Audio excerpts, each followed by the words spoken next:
तो साथियों नमस्कार।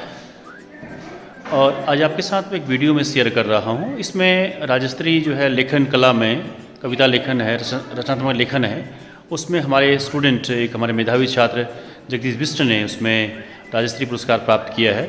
और आज हम सुनेंगे जगदीश की जो कहानी है, उन्हीं की जुबानी, और साथ में उनके मेंटर हैं, उनके गाइड हैं, उनके कोच हैं, पथ प्रदर्शक हैं श्री जलाल जी। तो आइए चलते हैं जगदीश के साथ जगदीश की कहानी सुनने। तो जगदीश, पहले तो आपको और डॉक्टर साहब को दोनों को बहुत बधाई। धन्यवाद सर। कि आपने न सिर्फ अपने लिए कोई उपलब्धि अर्जित की है, बल्कि आपने इसके माध्यम से पूरे विद्यालय का मान बढ़ाया है, पूरे अल्मोड़े का मान बढ़ाया है। और आज जिस तरह से लोग मोबाइल की दुनिया में रचनात्मक लेखन से दूर जा रहे हैं, आपने उस विधा को पुनः जागृत कर जो प्रथम पुरस्कार पाया है, उसके लिए आप दोनों को बहुत बधाई। धन्यवाद सर। तो पहले तो मैं जानना चाहूँगा जलाल जी कि जैसे कि जगदीश एक होनहार बच्चा रहा है और आपने इस बालक को कक्षा 6 से शायद में यहाँ पर अध्यापन कराया होगा, तो ये बताइए कि आपने इसे क्या ऐसा गुरुमंत्र दिया है कि जगदीश जहाँ जाता है छा जाता है? सर, इसमें ऐसा कोई बहुत बड़ा गुरुमंत्र नहीं है। हाँ, इतना है कि जगदीश में एक जो मुझे एक छवि उभरती है वो है कि उसमें जो एक लगनशील है, धैर्य है, और शिक्षकों की जो बातें हैं, जो बातें बताई जाती हैं, उनका अनुकरण करने की क्षमता उसमें है। और यदि मुझे लगता है कि यदि प्रत्येक छात्र इस ढंग से करे, गुरु का सम्मान करे और उनकी कही बातों पर अमल करे, तो वो जीवन में मुझे नहीं लगता कि कहीं पर असफल होगा। और इसी का उदाहरण आपने अभी हमारे जो विद्यालय में कार्यक्रम हुआ था उसमें भी देखा था कि वो आज समाज के लिए जो है जो श्री मनोज बिष्ट जी वो भी काम कर रहे हैं। तो इसी प्रकार मुझे आशा है कि जगदीश बिष्ट भी कल आने वाले समय में अपने लिए नहीं, पुरस्कार अपने लिए नहीं, बल्कि ये एक सौभाग्य की बात होती है कि इससे हम ये जागृत होते हैं कि हम समाज के लिए क्या कर सकते हैं। तो ये पुरस्कार समाज के लिए समर्पित होता है। निश्चित तौर पर सर, जैसा कि किसी मनीषी ने कहा भी है कि जो छात्र होते हैं वो शिक्षकों द्वारा गढ़े हुए अनमोल हीरे हैं। तो एक अनमोल हीरा आपने जो है अपने अथक प्रयास से और एक सकारात्मक प्रयास से जो है विद्यालय को दिया और समाज को दिया है, इसके लिए आप आभारी तो हैं ही।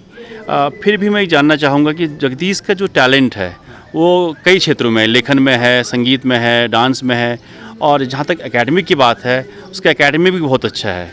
तो इस तरह से जो है आपकी योजनाएं क्या रहती हैं बच्चों के लिए, ताकि आने वाले अन्य बच्चों को भी आप जो है भविष्य में तैयार करने की योजना से बना रहे होंगे? तो ये है राव जी कि जैसे हम आपने बताया कि हम बच्चे में जो कोई ना कोई प्रतिभा हर बालक में छुपी होती है, तो शिक्षक का भी यह दायित्व है कि जो बच्चा है वो किस क्षेत्र में आगे जा सकता है, किस क्षेत्र में अच्छा काम कर सकता है। वो पठन पाठन का हो सकता है, खेल कूद का हो सकता है, टेक्नोलॉजी का हो सकता है और लेखन का हो सकता है। जैसे हम देखते हैं कि अब लेखन में जो है काफ़ी जो है कमी आ गई है।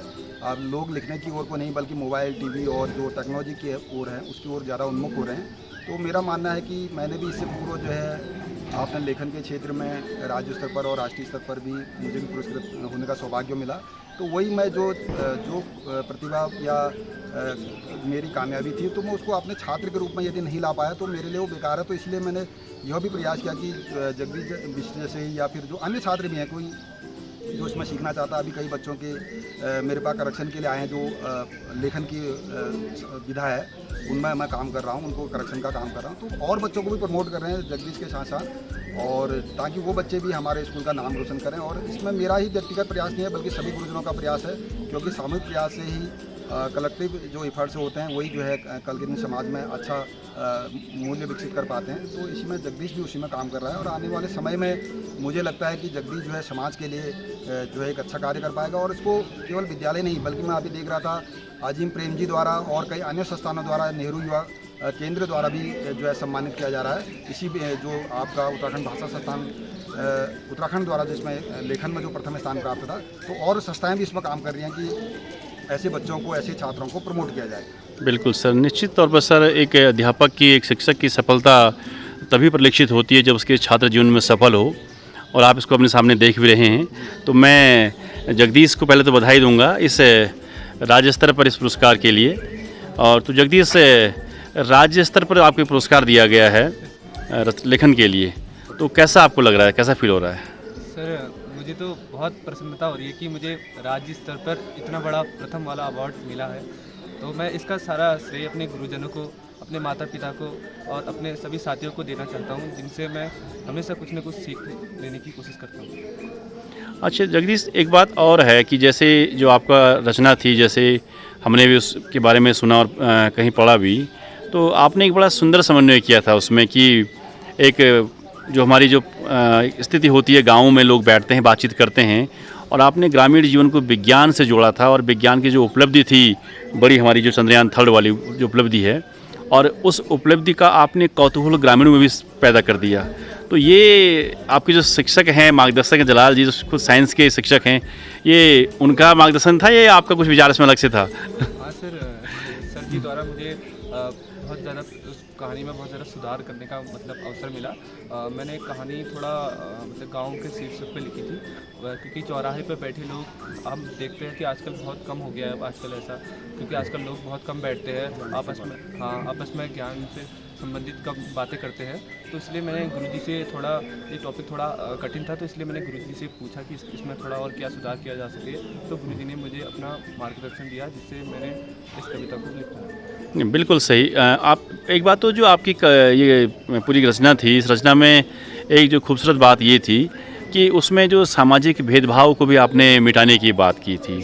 तो बतौर भविष्य के नागरिक अगर मैं आपसे जानना चाहूँ कि जो आज हमारे समाज में अन्य तरह की जो ये व्याप्तियाँ हैं, ऊंच नीच है, जातिगत भेदभाव है, तो इसके बारे में आपके क्या विचार हैं? आप भविष्य में क्या करना चाहेंगे इसके लिए? साहब, जैसे हम देखते हैं आजकल कि जाति पाति और धर्म भेद जो भेदभाव होता है वो गांव में और शहर में हो, हर जगह वो देखने को मिलता है कहीं ना कहीं। तो इसलिए मैंने अपनी कहानी पे, एक मेरी स्वरचित कहानी जो थी, मैंने उस पर इस पर विचार किया कि ऐसा नहीं होना चाहिए कि कोई जाति भेदभाव, ऐसा धर्म, क्योंकि ये तो मूर्खता होती है। क्योंकि किसी को अगर हम उसकी जाति भेदभाव से अगर उसको जानने की कोशिश करेंगे तो ये मुझे लग रहा है मूर्खता होती है। तो इसलिए हमें जाति भेदभाव को सबको मिटा के।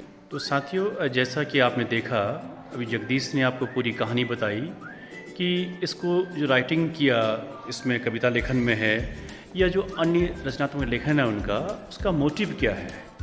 तो सिर्फ लिखना ही बड़ी बात नहीं है, लिखने के साथ साथ एक मोटिव होना भी बहुत ज़रूरी है। हमारे जितने भी बच्चे हैं, हम ये तो चाहते ही हैं कि वो अच्छी डिवीज़न से पास हो, सबकी फर्स्ट डिवीज़न आए, लेकिन पास होने के बाद जो उन्होंने सीखा है, उसको सीखने का उनका उद्देश्य क्या है और किस तरह से पूरे समाज में उन चीज़ों को इम्प्लीमेंट कर सकते हैं, ये कुछ आपको हल्की सी झलक जगदीश के साथ वार्तालाप से शायद समझ में आ गई है होगी। मैं उम्मीद करता हूँ कि आपको हमारा यह वीडियो अच्छा लगा होगा, और हमारे बच्चों को प्रोत्साहन देने के लिए आप सभी सदैव हमारा सहयोग करेंगे, और इस चैनल को, इस वीडियो को जितना मैक्सिमम आप स्प्रेड कर सकते हैं, शेयर कर सकते हैं, इस पर कमेंट कर सकते हैं, कमेंट कीजिएगा, और अपने अच्छे अच्छे सुझाव हमारे साथ ज़रूर शेयर कीजिएगा। पुनः आपका धन्यवाद।